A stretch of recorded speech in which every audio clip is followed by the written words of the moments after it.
put on the helmet, tighten the chin straps, because it's going to be bumpy. So let's get into some questions.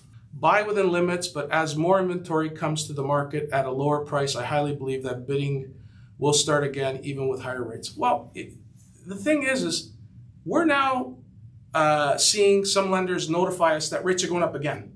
Okay, so we are now going to be seeing rates in the 6% range. So qualifying rates are going to be at 8%. There's not a lot of folks that qualify as first-time buyers at 8%. Okay, so the pool of buyers will shrink, and if listings go up, there's not going to be as much competition. Okay, people don't want to borrow at these rates. It's ugly, folks. It's very ugly. And we still haven't seen the worst of it, because as I've been saying for a while, the second half of this year is gonna be fucking ugly. Okay, so how can I port a mortgage to a new property? Do I need to requalify again? This is from SSRS CPA. Okay, so you can port mortgages. A lot of mortgages have portability features, which means you could transfer the existing term and remaining term left on that mortgage to the new property. But it has to qualify, it has to fully qualify. So, if you need to transfer that mortgage, the property has to be vetted and qualified. So you need an appraisal. And you have to make sure you can service the debt again. Because although the term is ported, the mortgage has to be approved again. So you now have to qualify for the stress test.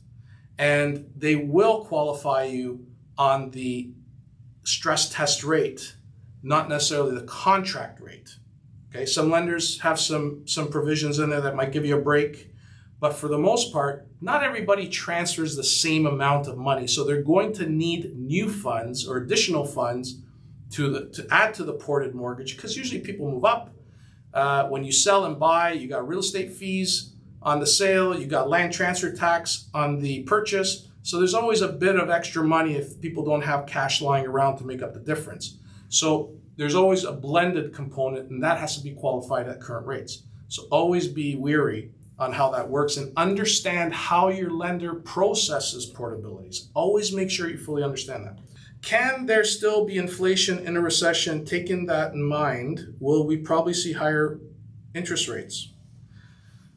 Well, it's a good question. I'm sure you probably could see inflation in a recession on a monthly basis. I don't know if you'll see it consistently, but as far as interest rates are concerned, they will track all the variables, all the necessary market indicators to determine how they're going to adjust the rate. And my guess is if we're in a recession, we're going to be in it for a while.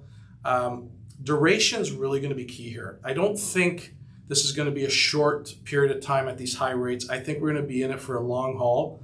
So you got to be prepared for it. Probably not the specific answer you're looking for, but that's as close as I'm going to get to really getting that one. Is bank renewing the static mortgage renewal using the new amortization schedule like 80 years? Okay, this is a very good question. This is from R.S. Gallipo. Okay, so it's very clear that OSFI has indicated to the banks that at renewal time, they're going to have to go back to the original amortization. So they're not going to be renewing on these extended AMs. People are going to look for lump sums. They're going to have higher payments, and they're going to have to go back to the original amortization. Now, will they extend it a little bit? Probably, but the max is 30 years. So these folks that are coming up for renewal are going to have a big quandary. And it's going to be really interesting to see how OSFI addresses this particular issue when they come out with their new guidelines that are supposed to be coming out very soon. They haven't set a date, at least I don't know, but that's something we're going to have to keep an eye on. But it's going to be an interesting time indeed. GTA Real Estate Investor has a question here. When is this going to settle down? Seems like it's going to take a minimum of 3 years. Listen, I can give you one guarantee, that in a year, we're all going to be 1 year older. As far as how long it's going to take, it's going to be a while. I don't really know specifics on how long it's going to take, but here's the thing, and here's the sad part. We got to see job numbers, unemployment go up, okay? We got to see inflation come down. We have to deal with the carbon tax somehow. We got to temporarily suspend it. We got to give people some relief. People are busting at the seams. And it's really going to be interesting to see how all this plays out over the next 6 months, because the next 6 months is going to get ugly. And we all got to prepare for it. We know it's coming, so let's prepare for it. Let's hold hands, let's figure it out. If we could walk you through this process of preparing for what's coming, and you have some reserves available to get you through it, we will get through it.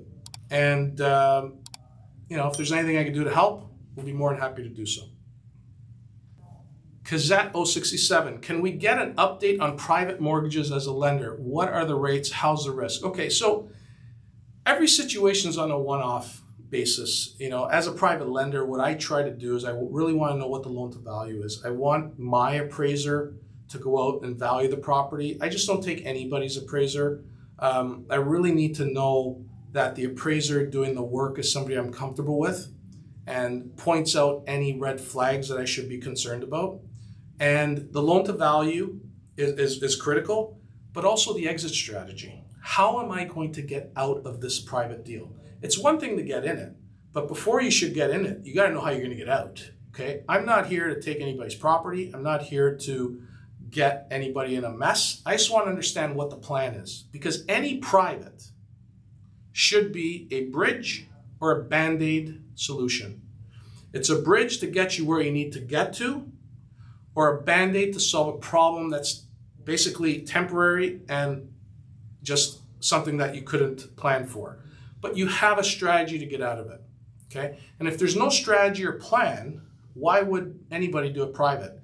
And that's where I think the inexperience of the multitude of people trying to do privates are going to get burned, okay? Because they're getting into this game because of the yield. What people forget is that yield is high because there's a risk. When you're charging a higher rate of return, there's a higher level of risk. And people should be shopping around for the best private. And here's the problem in the space.